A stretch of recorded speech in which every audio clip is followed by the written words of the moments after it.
在《甄嬛传》中，安陵容有孕，皇后向皇上请求封安陵容为妃，以此来安抚安陵容，让她更好的养胎。皇上自然欣然允诺。安陵容是皇后阵营的人，甄嬛自然是不想看到皇后力量的壮大，并向皇上建议到大封6宫，让己方阵营的人也得到好处。在这过程中，甄嬛对皇上说：“臣妾只求皇上一样，无论如何加封宫中各位姐妹，只请皇上一定要以端妃姐姐为尊。”甄嬛提议大封6宫不难理解，但是甄嬛为何没有提及晋升自己的位分，而是请求皇上一定要以端妃为尊，将皇贵妃的位置让出去呢？就连皇上都忍不住疑问道：“你为别人求了这么多，又为别人谢了恩，自己怎么不求一点恩典呢？”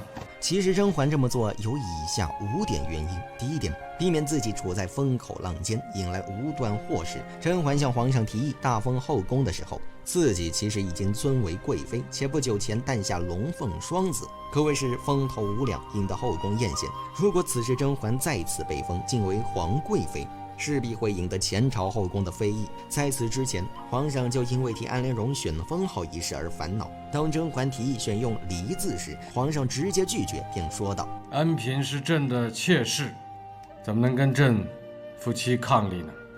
如果朕真的用了这个字封她，传出去，文武百官又要议论纷纷，说朕太过宠信妾室。”由此不难看出，后宫之事与前朝息息相关。皇上的家事其实就是国事，前朝的大臣都十分关注。如果甄嬛被封为皇贵妃，那么前朝必定对此议论纷纷。因为甄嬛资历尚浅，且又是罪臣之女，废妃出身，身为贵妃本就引人争议。如果短时间内再次晋升，肯定会遭到反对。再加上后宫许多嫔妃对甄嬛心存嫉妒，在一旁虎视眈眈，甄嬛到时候就会面临困境，引来不必要的祸端，甚至可能会牵连到自己的家族。所以甄嬛说道：“宫中不乏比臣妾资历深厚、德行贵重的嫔妃，臣妾忝居高位，常常自觉不安。”推荐以端妃为尊，不仅是因为端妃资历深厚，也是可以避免自己太出风头。要知道树大招风这个道理，甄嬛不可能不懂，这便是甄嬛此举的第1层原因。第2点便是向皇上表明自己的心意，防止皇上的猜疑。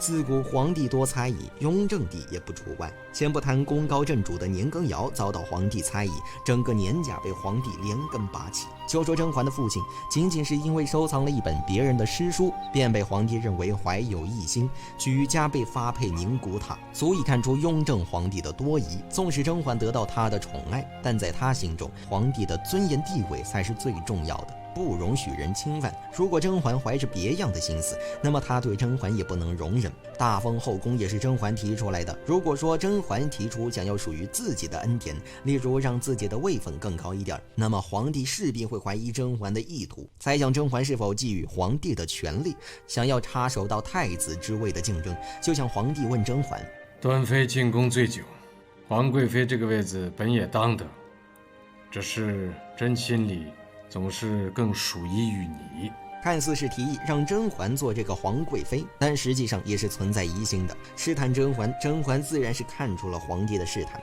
于是说道：“皇上心里有臣妾，臣妾心里明白，不愿在名位上计较。”由此表明了自己并不在乎位分，并表达了自己对皇上的心意，打消皇上的疑虑，防止皇帝猜疑，也是甄嬛此举的第2层原因。第3点，拉拢端妃，壮大己方阵营的力量。端妃在剧中出场不久的时候便说过：“当我第1次看见他的脸，我就知道他日后一定会帮我这个忙。”这里的她指的便是甄嬛。甄嬛因为与纯元皇后十分相像，让端妃觉得自己能够报仇的机会来了。无论是在华妃诬陷甄嬛毒害公主之时出来帮甄嬛解围，还是帮助甄嬛分析曹贵人和华妃的关系，让甄嬛小心注意曹贵人，端妃都多次给予甄嬛帮助。果然最后甄嬛不负众望，扳倒了华妃，端妃的仇也就此报了。或许看到这里，许多观众就会认为端妃与甄嬛有旧情，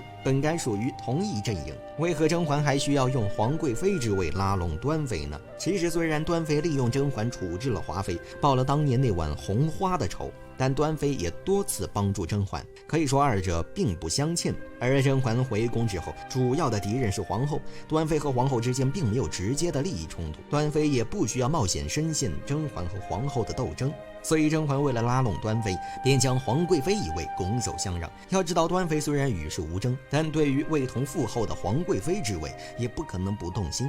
自此，端妃便被甄嬛拉到同一阵营，并共同对付皇后。第4点，让皇贵妃这一位分真正的被落实，同时也弥补皇上内心对端妃的愧疚。